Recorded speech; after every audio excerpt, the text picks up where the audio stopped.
الله. أعوذ بالله من الشيطان الرجيم. بسم الله الرحمن الرحيم.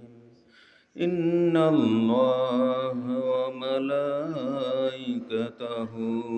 يصلون على النبي يا أيها الذين آمنوا صلوا عليه وسلموا تسليما. اللهم صل على سيدنا مولانا محمد وعلى آل سيدنا مولانا محمد. اللهم صل على سيدنا مولانا محمد وعلى آل سيدنا مولانا محمد। অতীব গরিব হালে সারা জীবন কাটাইলেন, সারে জাহান মাতাইলেন, সারে জাহান মাতাইলেন। মুহাম্মদ ইয়া রাসূলুল্লাহ। আল্লাহুম্মা সাল্লি আলা সাইয়্যিদিনা মাওলানা মুহাম্মদ ওয়া আলা আলি সাইয়্যিদিনা মাওলানা মুহাম্মদ। আল্লাহুম্মা সাল্লি আলা سيدنا مولانا محمد وعلى آل سيدنا مولانا محمد। কঠিন হাসর দিনে পাপীদের তরাইতে তোমায় বিনে নাহি গতি, তোমায় বিনে নাহি গতি।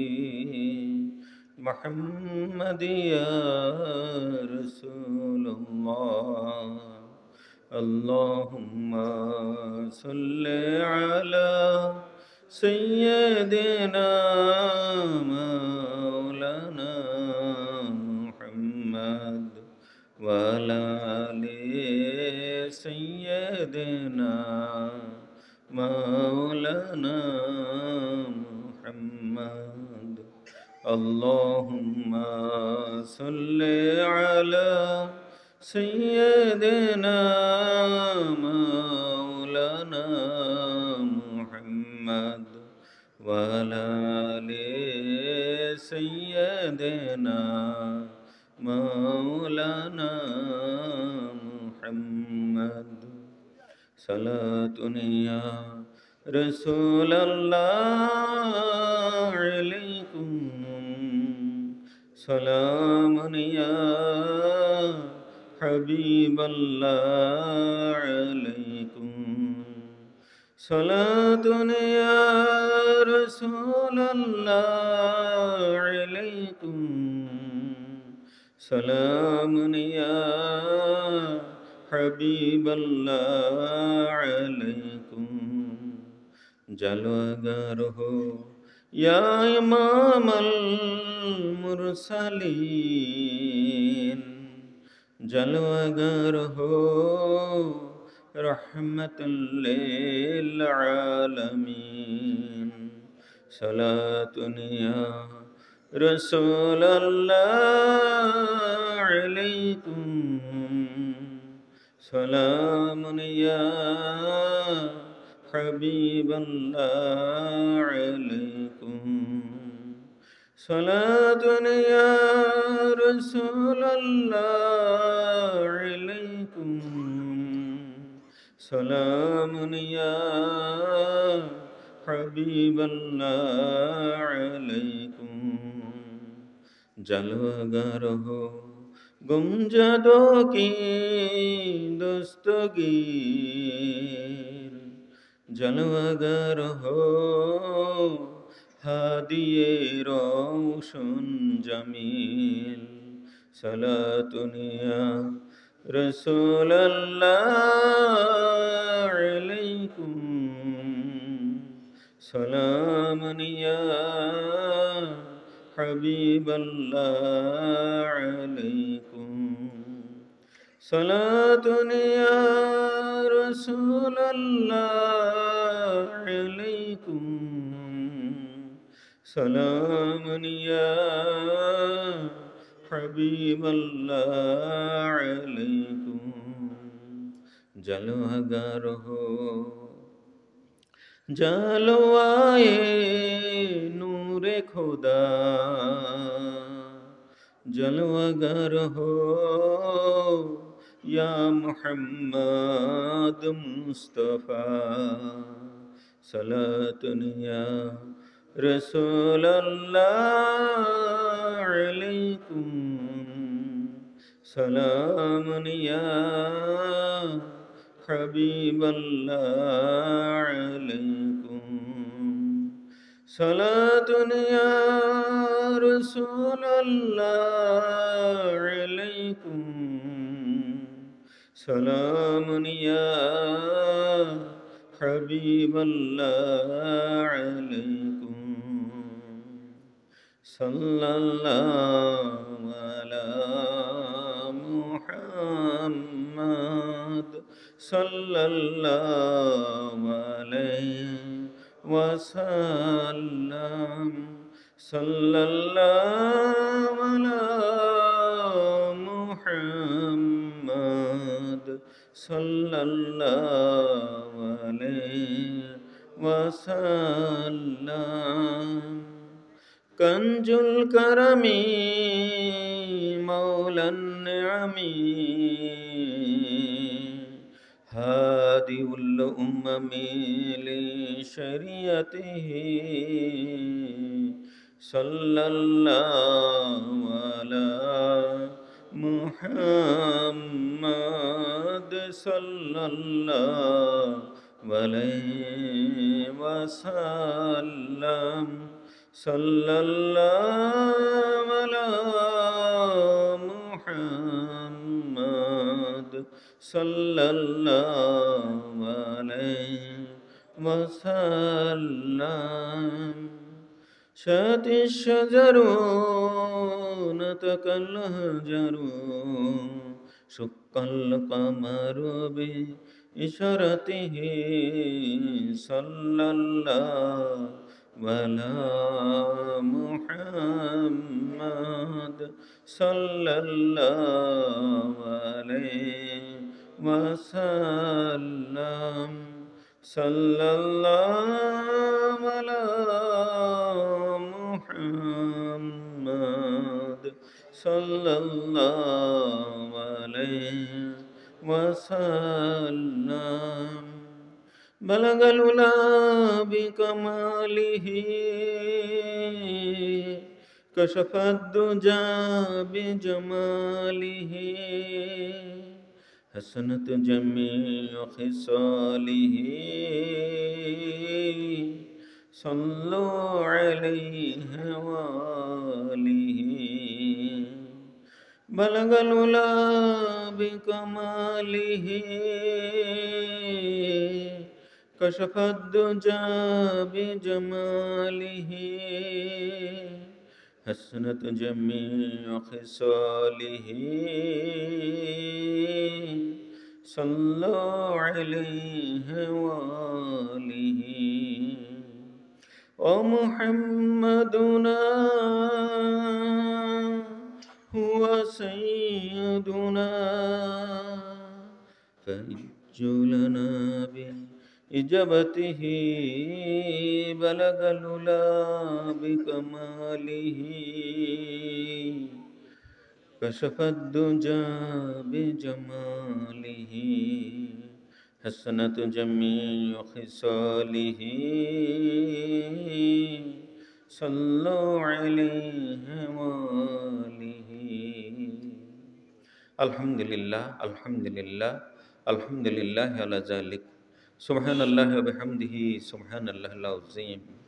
সমস্ত প্রকারের প্রশংসা, স্তব, স্তুতি, মহিমা, গৌরব, উচ্চতা, পরাক্রম, মহাপরাক্রম, সমস্ত প্রকারের পূর্ণতা, সমস্ত প্রকারের ক্ষমতা একমাত্র আমাদের মহান প্রভু প্রতিপালক আল্লাহ পাকের জন্য।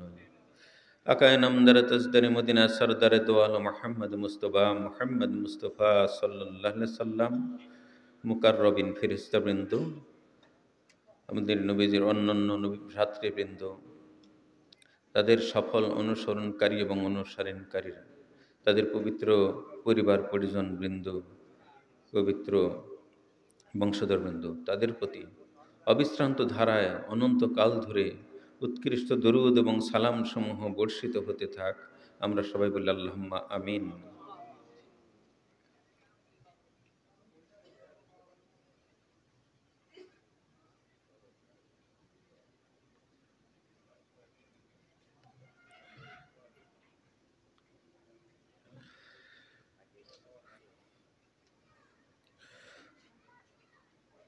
হযরত রাসূলুল্লাহ সাল্লাল্লাহু আলাইহি সাল্লাম,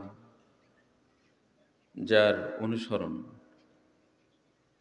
আমাদের দুনিয়া এবং আখেরাতের ইহ পরকালের যাবতীয় মূলধন স্বরূপ, তাহার কতিপয় মর্তবা বা স্তর আছে।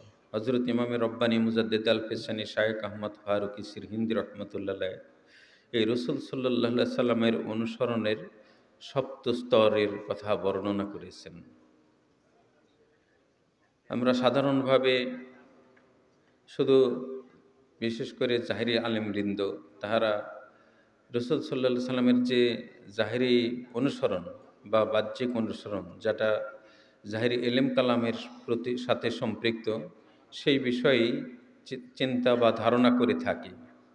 কিন্তু আরও ছয়টা যে স্তর রয়ে গেছে, এ সম্পর্কে অনেকেই ধারণাই রাখেন না।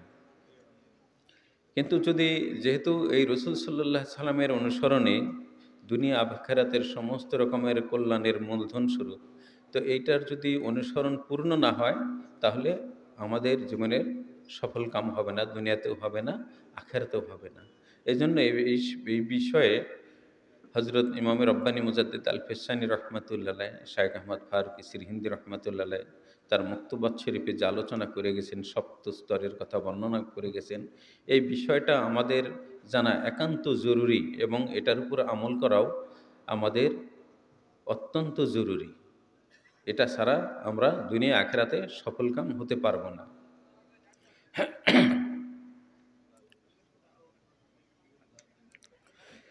এই অনুসরণের প্রথম স্তর সাধারণ মুসলমানগণের স্তর। উহা কল বা অন্তঃকরণ কর্তৃক বিশ্বাস স্থাপনের পর এবং নফস মুতমাইন্না হওয়ার পূর্ব পর্যন্ত যে অনুসরণ, এই অনুসরণকে বুঝায়।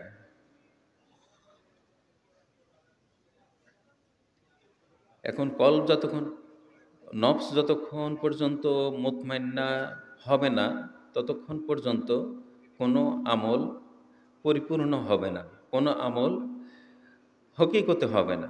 জাহিরিভাবে হবে, কিন্তু হকিকতে আমল আদায় হবে না।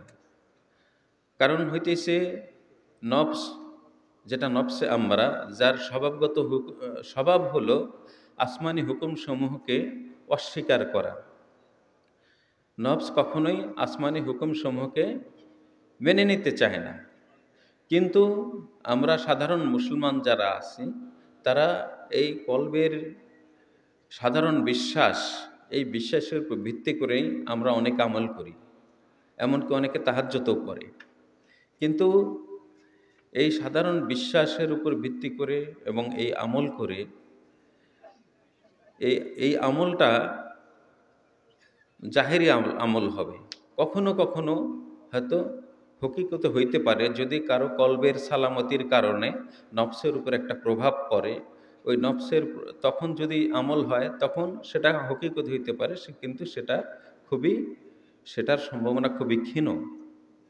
আর আরেকটা সমস্যা হলো, কলব যদি পবিত্র না হয়, কলব যদি সালিম না হয়, তাহলে আমরা হাদিস শরীফে জেনেছি যে শয়তান কলবে এসে বসে থাকে, সিংহাসন গিরে বসে থাকে এবং মানুষকে ওয়াসওয়াসা দিতে থাকে এবং মানুষকে, কলবকে অপবিত্র করে দেয় এবং মানুষকে ওয়াসওয়াসা দিতে থাকে। আবার যখন মানুষ অন্তর দিয়ে আল্লাহকে স্মরণ করতে থাকে, তখন শয়তান সেখান থেকে বিদরিত হয়।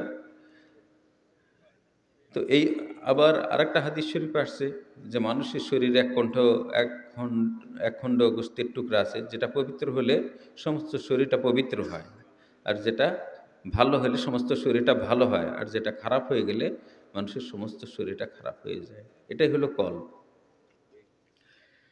তো যদি কলব পবিত্র না হয়, তখন তো শয়তান সেখানে বসে থাকবে, ওয়াসওয়াসা দিতে থাকবে।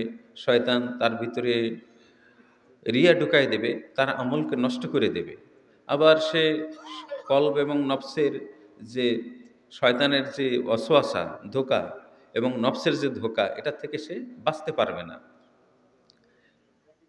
যে কোনো একটা সাইন করলে সে 20 লাখ টাকা পেয়ে গেল, তখন তার নফস ধোঁকা দিতে থাকবে যে এই একবারই করে নে, এরপরে তওবা করে নিস। তখন সে বাঁচতে পারবে না, এরকম শরীয়ত থেকে বিচ্যুত হয়ে পড়বে। কিন্তু যে কোনো মানুষের বেলায়েত বা অলিত্ব ততক্ষণ পর্যন্ত ঠিক থাকবে, টিকে থাকবে, যতক্ষণ পর্যন্ত সে তার নবীর অনুসরণের উপরে থাকবে। যখনই তার নবীর অনুসরণ থেকে বিচ্যুত হবে, তখন তার আর বেলায়েত টিকে থাকবে না, তার আর অলিত্ব থাকবে না। আমরা জানি মুসা আলাইহিস সালামের সময় একজন অলি ছিলেন, বালাম বাউর। এমন উচ্চ দরের অলি যে আল্লাহ পাকের দরবারে যে কোনো হাত তোলার সাথে সাথে তার যে কোনো দোয়া কবুল হয়ে যেত। তো মুসা আলাইহিস সালামের যে যারা শত্রু ছিল, তারা তখন তার পিছনে লাগলো যে সে যাতে মুসা আলাইহিস সালামের বিরুদ্ধে দোয়া করে। কিন্তু উনি বললেন যে না, এটা তো হবে না, নবীর বিরুদ্ধে তো যাওয়া যাবে না, তার বিরুদ্ধে তো দোয়া কবুল হবে না। তখন তারা তার স্ত্রীর কাছে গেলেন এবং তাকে বিভিন্ন রকমের উপঢৌকন দিয়ে, বিভিন্ন রকমের লোভ দেখিয়ে, টাকা পয়সা, ধন সম্পদ, স্বর্ণালঙ্কার এগুলি দিয়ে তার পিছনে তাকে ধরলেন।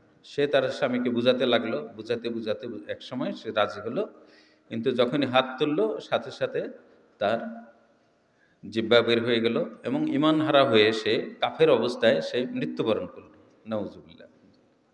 এজন্য নবীর বিরুদ্ধে গেলে, নবীর অনুসরণের বাইরে চলে গেলে তারা অলিপ্ত থাকবে না, সে বেলায়েত থেকে ছিটকে পড়বে।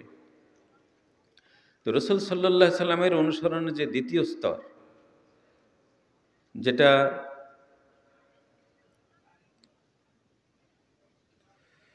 ওই সকল বাক্য নিচয় ও কার্যকলাপের অনুসরণ যাহা অন্তর্জগতের সাথে সম্বন্ধিত, যথা চরিত্র সংশোধন, অসৎ গুণাবলী অপসরণ, অভ্যন্তরীণ ব্যাধিসমূহ ও গুপ্ত বিপর্যয় বিদরিতকরণ, যাহা তরিকতের মাকামের সহিত সম্পর্কিত।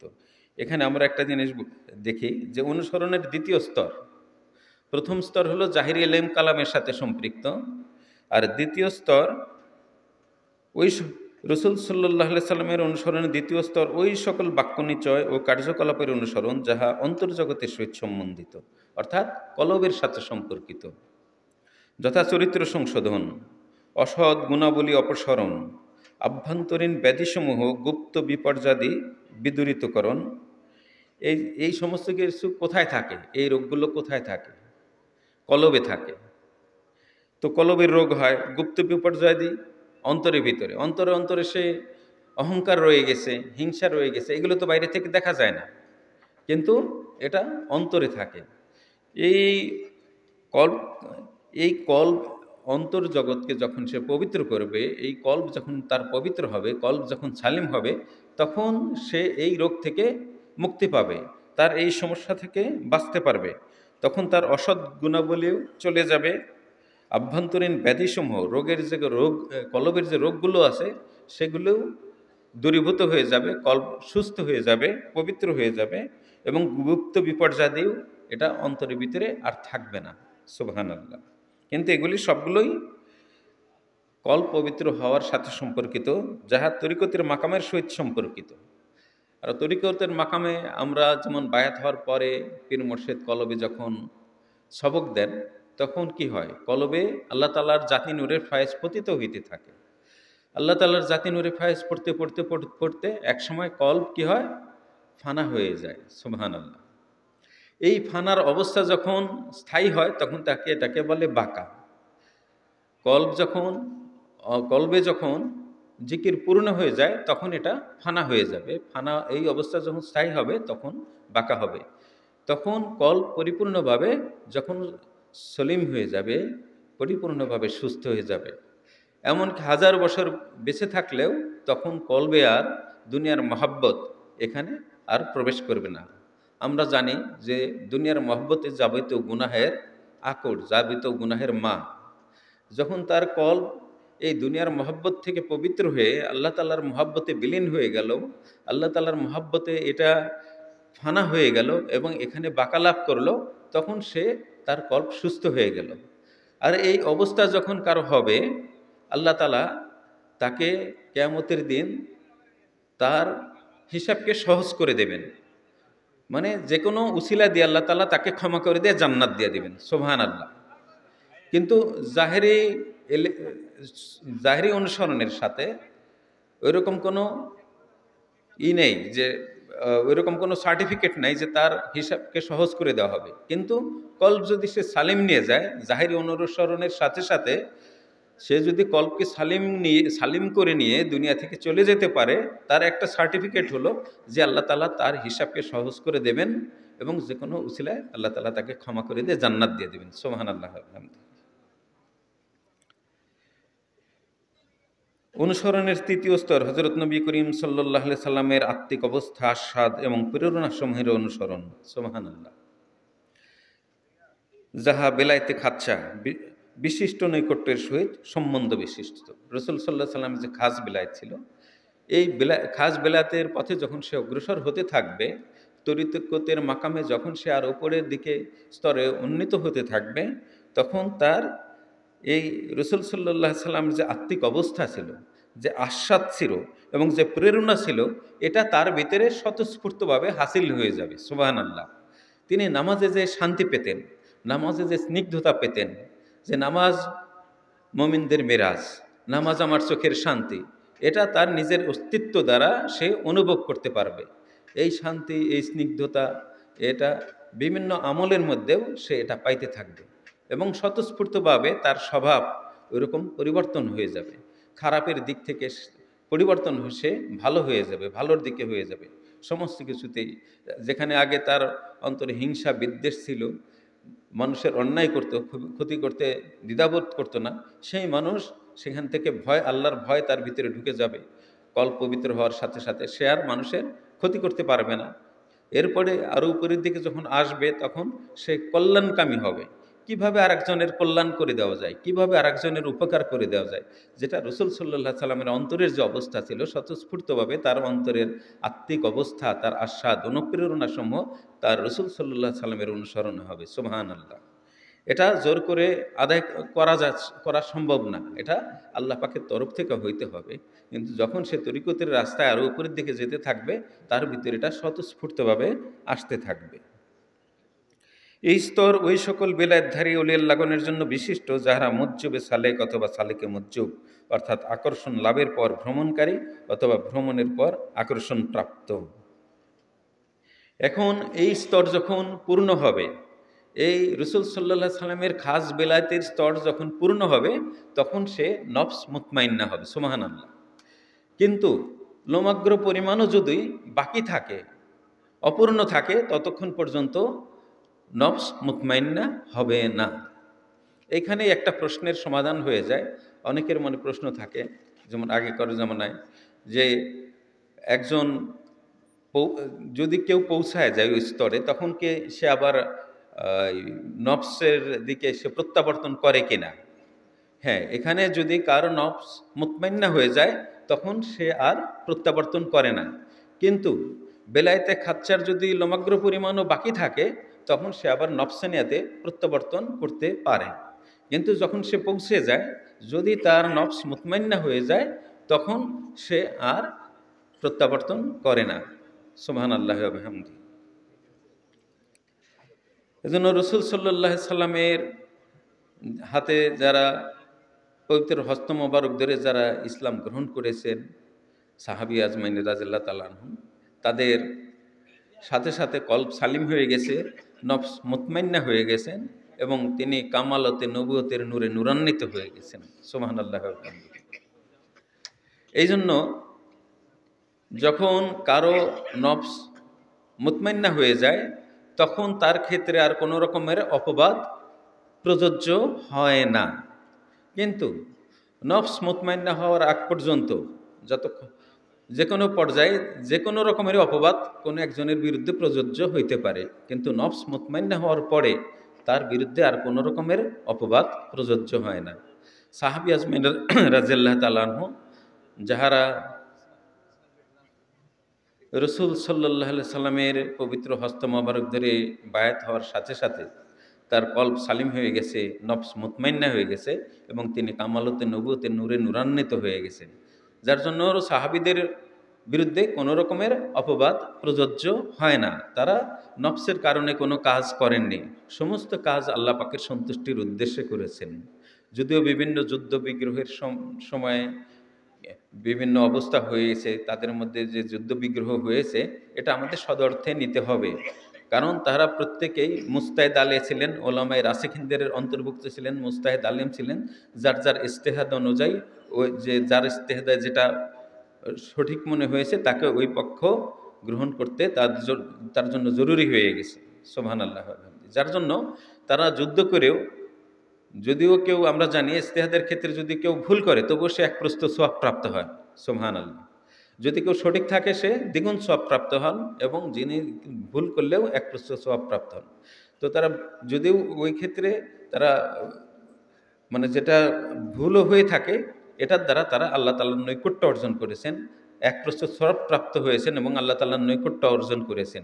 সুতরাং সেটা সমালোচনা বহির্ভূত বিষয়, এগুলো নিয়ে সমালোচনা করা থেকে আল্লাহ তাআলা আমাদের হেফাজত করুন এবং যারা সাহাবীদের সমালোচনা করে এই দলকে ধ্বংস করুন। আল্লাহুম্মা আমিন।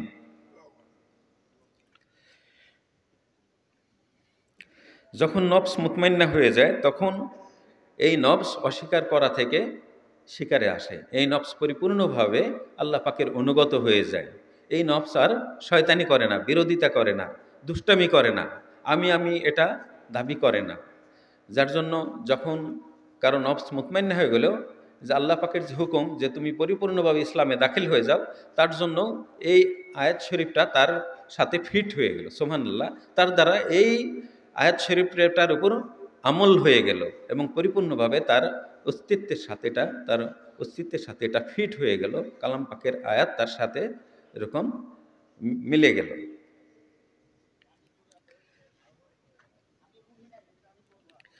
আর এই অবস্থায় নফস মুতমাইন্না অবস্থায় যখন যে কোনো আমল সে করবে সেই আমলটা হকিকতে আমল হবে, সেই প্রকৃত আমল হবে। এখানে প্রকৃত এবং অপ্রকৃত আমলের ব্যাপারটা এইরকম,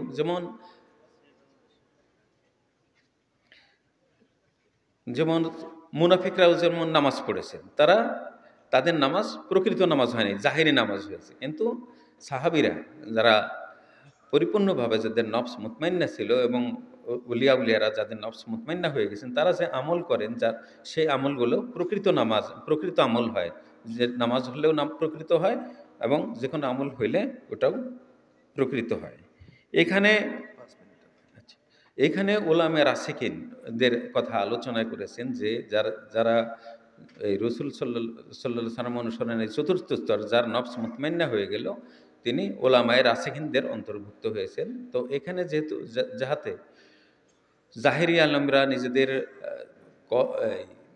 মানে নফস নিজেদের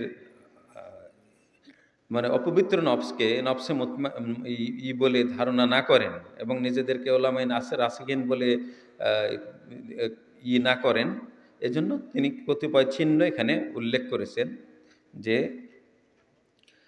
আলেমে রাসিক বা সুদক্ষ আলেম ওই ব্যক্তি যিনি কোরআন শরীফ ও হাদিস শরীফের মোতাসাবে বা সংখ্যাবিষ্ট বাক্যসমূহের তাবিল বা রহস্য অবগত আছেন এবং কোরআন পাকের সূরায় প্রারম্ভের মুকাত্তাআত বা ও খণ্ডিত বর্ণসমূহের মর্মের গূঢ় তত্ত্বের অংশ রাখেন। মোতাসায় তাবিল অর্থ অতি গুপ্ত রহস্যের অন্তর্ভুক্ত। এই রহস্যসমূহের অধিকারী পয়গম্বর আলাইহিস সাল্লামগণ ইহারা যেন পয়গম্বর আলাইহিস সাল্লামগণের সহিত যে ব্যবহার হয় তাহার ইশারা ইঙ্গিত স্বরূপ পয়গম্বর আলাইহিস সাল্লামগণের অনুগামী ও উত্তরাধিকারী হিসেবে আল্লাহ তাআলা যাহাকে ইচ্ছা করেন এই উচ্চ দৌলতের প্রতি পথ প্রদান করিয়া থাকেন। সুবহানাল্লাহ। এখানে আরেকটা তাদের হবে যে যারা ওলামায়ে রাখেস হবে তারা বেদাতে হাসানা বা সুন্দর বেদাতকেও তারা কদর্য দেখবে, এর ভিতরে কোনো নূর দেখতে পাবে না, এর ভিতরে কোনো নূর পাবে না। এবং যে পর্যন্ত সুন্দর নতুন কার্য হইতে বেদাতের ছাইয়ার মতো বা কুৎসিত নতুন কার্যের তুল্য বিরত থাকিবে, যে পর্যন্ত বিরত থাকবে না সে পর্যন্ত তাহার প্রাণের নাসিকায় উক্ত দৌলতের গন্ধ প্রবিষ্ট হবে না। সেরকম বেদাতে সাইয়া থেকে যেরকম বিরত থাকে বেদাতে হাসানা থেকেও এরকম বিরত থাকবে, কারণ প্রত্যেকটা বেদাতেই সুন্নত, কোনো না কোনো সুন্নত বিমোচনকারী। একটা বেদাত প্রতিষ্ঠিত হলে একটা সুন্নত বিমোচন হয়ে যায়, আর একটা সুন্নত প্রতিষ্ঠিত হলে একটা বেদাত বিদায় নেয় সেখান থেকে। রসুল সাল্লাহ সাল্লামের অনুসরণের পঞ্চম স্তর বা দরজা হজরত নবী করিম সাল্লাহ সাল্লামের ওই সকল কামালত বা পূর্ণতার অনুসরণ যাহা লাভ করার মধ্যে এলেম ও আমলের বা অবগতি ও কার্যের কোনোই অধিকার নাই, বরং উহা শুধু আল্লাহ তালার অনুকম্পা ও কৃপা দৃষ্টির প্রতি নির্ভরশীল। সুবহানাল্লাহ। ইহা একটি অতি উচ্চ দরজা, পূর্ববর্তী দরজা বা স্তরসমূহ ইহার সহিত যেন কোনোই সম্বন্ধ রাখে না। এই পূর্ণতাসমূহ মূলত উলুলে আজম পয়গম্বরগণের সহিত বিশিষ্ট অনুগামী ও ওয়ারিস হিসেবে আল্লাহ তালা যাহাকে ইচ্ছা ইহা প্রদান করেন। সুবহানাল্লাহ। অনুসরণের ষষ্ঠ দরজা হজরত সাল্লাহ সাল্লামের মাহবুবিয়াত বা প্রিয়ত্বের মাকামের প্রিয় স্তরের সহিত বিশিষ্ট পূর্ণতাসমূহের অনুসরণ। পঞ্চম দরজায় যেরূপ শুধু আল্লাহ তাআলার অনুগ্রহের মাধ্যমে কামালত বা পূর্ণতার সমূহ বর্ষিত হইত, তদ্রূপ এই ষষ্ঠ দরজার পূর্ণতার সমূহের ফায়েজ নিছক মহাব্বত ও প্রেম কর্তৃক লাভ হইয়া থাকে, যাহা অনুগ্রহেরও ঊর্ধ্বে। সুবহানাল্লাহ। এই দরজার অনুসরণ অতি অল্প সংখ্যক ব্যক্তি লাভ করিয়াছে। প্রথম দরজা ব্যতীত এই দরজা পঞ্চক সবই ঊর্ধ্বরণের মাকাম সমূহের সহিত সম্পর্কিত ও ইহা লব্ধ হওয়া ঊর্ধ্বে উন্নতি করার প্রতি নির্ভরশীল। অনুসরণের সপ্তম স্তর অবতরণের সহিত সম্বন্ধিত। এই সপ্তম দরজা পূর্ববর্তী সকল দরজা সমষ্টিভূতকারী। সুবহানাল্লাহ। যেহেতু এই অবতরণ স্থলে কলবের বিশ্বাস লব্ধ হয় এবং উহার স্থায়িত্বও লাভ হয় ও নফসের ইতমিনান বা শান্তি উপার্জিত হয়, আবার কল্প বা দেহের অংশসমূহের সাম্যতাও অনুষ্ঠিত হয়, তাহারা যেন অবাধ্যতা ও সীমা লঙ্ঘন করা হইতে বিরত থাকে। পূর্ববর্তী দরজার সমূহ যেন এই দরজার অনুসরণের এক একটি অংশ ও ব্যষ্টি ছিল এবং এই দরজা যেন উহাদের সমষ্টিতুল্য। এই স্তরে অনুগামী ও অগ্রগামী সাধকের মধ্যে এরূপ আনুরূপ্যের সৃষ্টি হয় যেন অনুগামী নামটি মধ্য হইতে তিরোহিত হয়, উভয়ের ও উভয়ের মধ্যে যেন পার্থক্য নিবারিত হয়।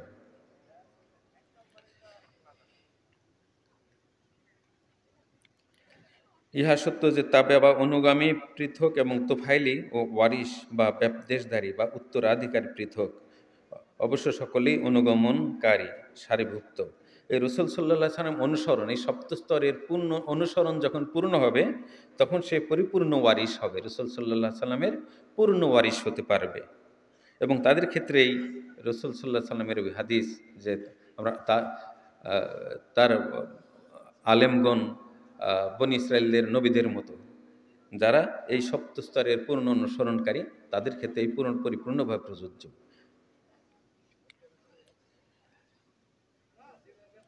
তো আল্লাহ তালা আমাদেরকে এই রসুল সাল্লাহ সাল্লামের সপ্তস্তরের পূর্ণ অনুসরণ দ্বারা আমাদের বাহ্যিক এবং আভ্যন্তরীণ জগৎসমূহকে সুসজ্জিত করে দিন। আমরা বলি আল্লাহুম্মা আমিন। আসসালামু আলাইকুম।